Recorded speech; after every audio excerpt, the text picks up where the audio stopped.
ఆ జీవితంలో ఇలాంటి పాదయాత్ర చేస్తారని కలలు కూడా అనుకోలేదు. అదే శ్రీశైలం పాదయాత్ర. సంవత్సరానికి 2 సార్లు మాత్రమే ఓపెన్ చేస్తారు. ఈ అడవిలో మార్గంలో పాదయాత్ర చేయడానికి కొంచెం గుండె ఎక్కువనే కావాలి.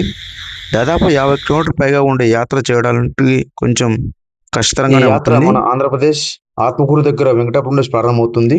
ఈ యాత్రకు లక్షల జనాలు వస్తూ ఉంటారు. ఈ యాత్ర శివరాత్రికి 10 రోజుల ముందే ప్రారంభమవుతుంది. ఈ యాత్రలో భక్తులు ఇబ్బంది పడకుండా అక్కడక్కడ భోజనాలు ఏర్పాటు చేశారు.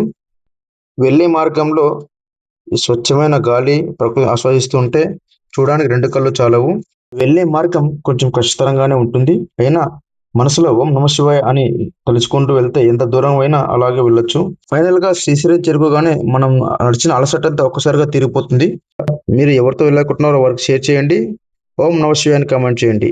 హర హర మహాదేవ శంభో శంకర.